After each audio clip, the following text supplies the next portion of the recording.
चले अभी हम सीख रहे हैं माई एसक्यूएल, जो कि क्या है, एक डेटाबेस मैनेजमेंट सिस्टम है। ठीक है। अब डेटाबेस मैनेजमेंट सिस्टम क्या होता है? सॉफ्टवेयर होता है, ठीक है, जो कि इस्तेमाल होता है to create R T B M S, एक रिलेशनल डेटाबेस मैनेजमेंट सिस्टम बनाने के लिए। ठीक है। इसकी जरूरत क्यों पड़ी? देखिए, अभी हम यूज कर रहे हैं HTML प्लस CSS। किस काम के लिए? वेब पेज डिजाइन करने के लिए। और फिर यूज कर रहे हैं PHP, जो कि एक सर्वर साइड प्रोग्रामिंग लैंग्वेज है। सर्वर पर to process request on server, जैसे कोई फॉर्म सबमिट किया, लॉग इन, लॉग आउट, इस तरह की सर्विसेज। लेकिन अभी हमारा इश्यू ये है कि हम डेटा सेव नहीं कर पा रहे हैं। डेटा सेव नहीं कर पा रहे, ये हमारा क्या आ रहा है? इशू आ रहा है। क्योंकि ना तो HTML CSS पे कहीं डेटा सेव हो सकता है, ना PHP कहीं पे डेटा सेव कर सकता है। PHP हमारी रिक्वेस्ट को लेके जाता है सर्वर पर और वहां पर वेरीफाई करेगा। लेकिन मसला ये है कि जितने भी कंटेंट मैनेजमेंट सिस्टम बने हुए हैं, जैसे वर्डप्रेस, द्रुपल, या फिर कोई भी ऐसी वेबसाइट जिसपे यूजर लॉगिन होता है और वो अपना डेटा सेव करता है और साइन आउट होता है, फिर अगली दफा आता है, डेटा मिलता है, तो इसमें एक चीज मिसिंग है जो हमने अब सीखनी है, और वो है माई एसक्यूएल। जैसे ही माई एसक्यूएल को हम PHP के साथ कनेक्ट करेंगे, मतलब अब जो स्ट्रक्चर है क्या बनेगा? PHP का कोड जो है रिक्वेस्ट लेके जाएगा सर्वर से, किसके पास? डेटाबेस के पास, माई एसक्यूएल के पास, और हमारा यहां पे डेटा सेव हो जाएगा। सही है। मतलब वेबसाइट का डिजाइन HTML CSS पर होगा या वर्डप्रेस पे कर लो, और जब फॉर्म सबमिट होगा तो डेटा कहां जाएगा? PHP डेटा को लेके जाएगा और ले जाके कहां सेव करेगा? इसके अंदर। और जब सेव हो जाएगा, साइन आउट करके चला जाएगा, अगली दफा जब दोबारा से लॉगिन करेगा तो PHP डेटा लेकर आएगा कहां से? माई एसक्यूएल से, और दिखाएगा किसके ऊपर? वेब पेज के ऊपर। समझ में आ रही है? तो ये रिक्वेस्ट और रिस्पॉन्स अब होगा डेटाबेस के साथ, और हमारा डेटा भी सेव होगा। अब कहने का मकसद ये है कि ये काम होगा कैसे।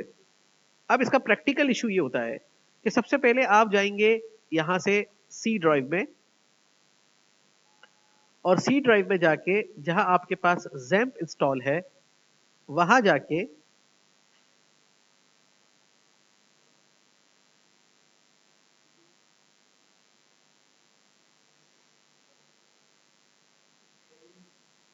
ठीक है, XAMPP जहां पे इंस्टॉल है, वहां से आप इसका कंट्रोल पैनल खोलेंगे।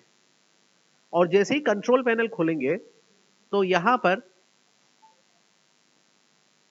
आपको नजर आएगा ये अपाची वेब सर्वर, जो आपने सर्विस को स्टार्ट करनी है, और दूसरा नजर आएगा माई एसक्यूएल, जो आपने डेटाबेस मैनेजमेंट सिस्टम की सर्विसेज को स्टार्ट करना है। अब आपका जो ये लोकल कंप्यूटर है, दो तरह की सर्विसेज परफॉर्म कर रहा है।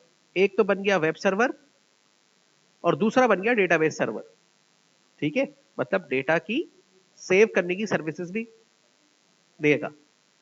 अब आप इसका जो कंट्रोल पैनल है माई एसक्यूएल का, दो तरह से खोल सकते हैं सर्विस स्टार्ट करने के बाद। एक तो यहाँ एडमिन पे क्लिक कर दे तो ये खुद ही लिख देगा लोकल होस्ट PHP माई एडमिन, या आप खुद से टाइप कर लें लोकल होस्ट PHP माई एडमिन, तो यहां से ये डेटाबेस का मैनेजमेंट पैनल खोल देगा। ये आप पहले भी सीख चुके हैं, लेकिन पहला सिर्फ आपको इस पर डेटाबेस बनाना सिखाया था। उसके अंदर टेबल और चीजें कैसे क्रिएट होती है उसको भी हम देखेंगे।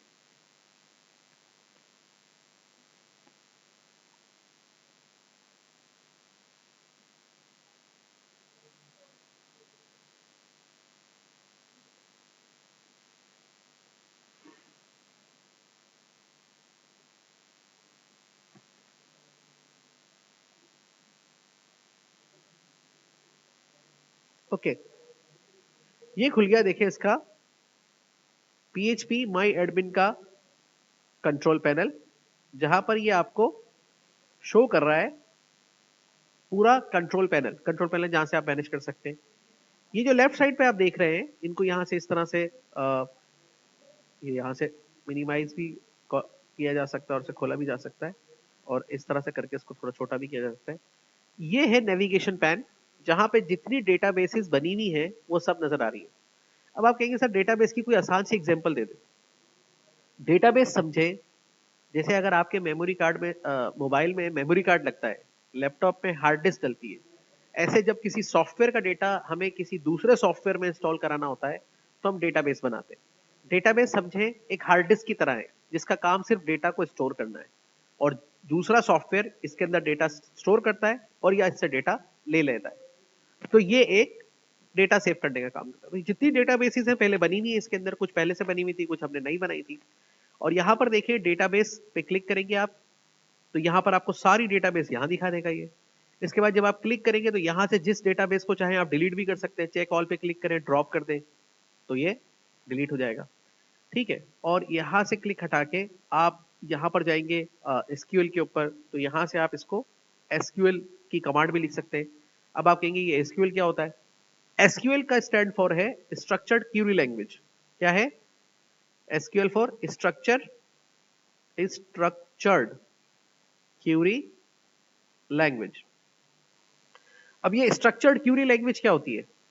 यानी कि एक ऐसी लैंग्वेज जो कि यूनिवर्सल समझ लें या स्टैंडर्ड लैंग्वेज है, मतलब प्रोग्रामिंग लैंग्वेज है, ठीक है, जो कि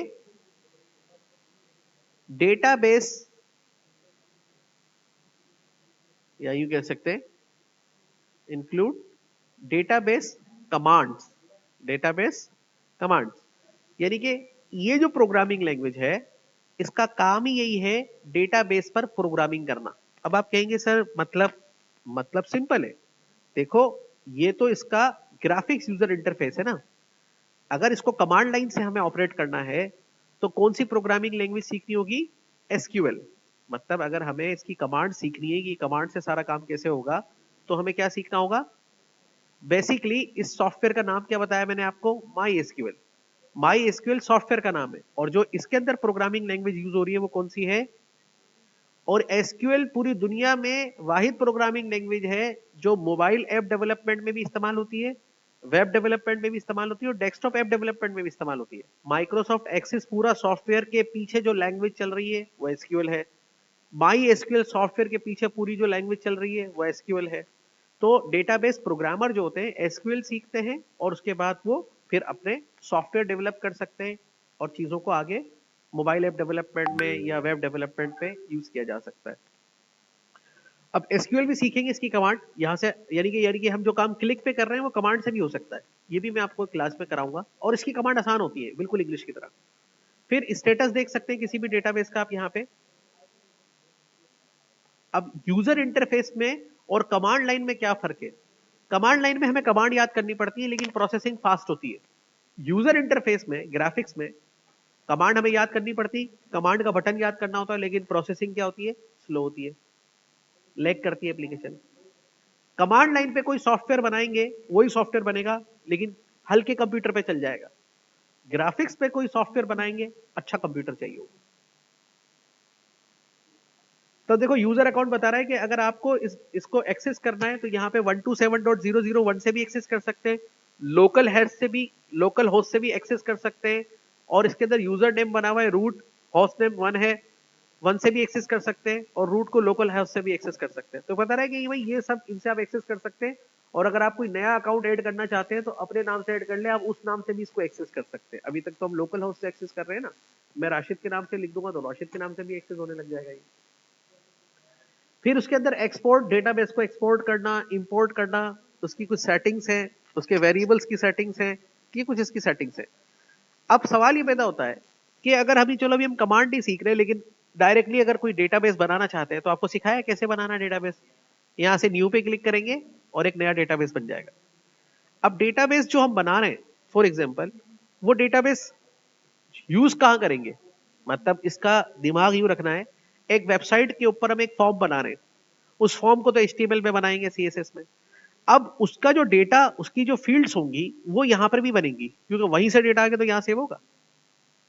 मिसाल के तौर पे अब हम यहां पे चलते हैं, एक हम एप्लीकेशन बना रहे हैं CRUD एप्लीकेशन, मतलब क्रिएट, रीड, अपडेट और डिलीट। ये एक ऐसी एप्लीकेशन को कहते हैं जिसमें ये 4 फंक्शन होते हैं, यानी कि यूजर वेबसाइट पर रहते हुए डेटा ऐड करा सकेगा, क्रिएट, जो डेटा पहले ऐड हो गया है उसको देख सकेगा, रीड, डेटा जो ऐड है उसको चेंज कर सकेगा, अपडेट, और जो डेटा एडिड है उसको डिलीट कर सकेगा, डिलीट। 4 फंक्शन ऐड हो सकते हैं। तो डिसाइड ये करना है किस तरह की एप्लीकेशन हो। Suppose to be user sign up form बनाते हैं हम। कौन सा form? User sign up form. अब यूजर साइन अप फॉर्म में कौन कौन सी फील्ड्स रिक्वायर्ड होंगी?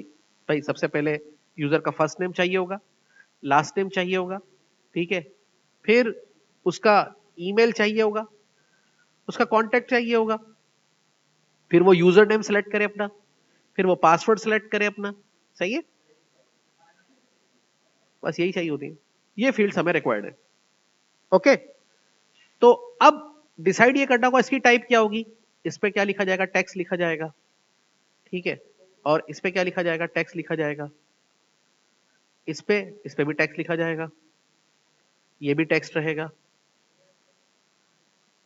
और ये भी टेक्स्ट ही है, मतलब कोई इस पे नंबर वाली फील्ड है नहीं।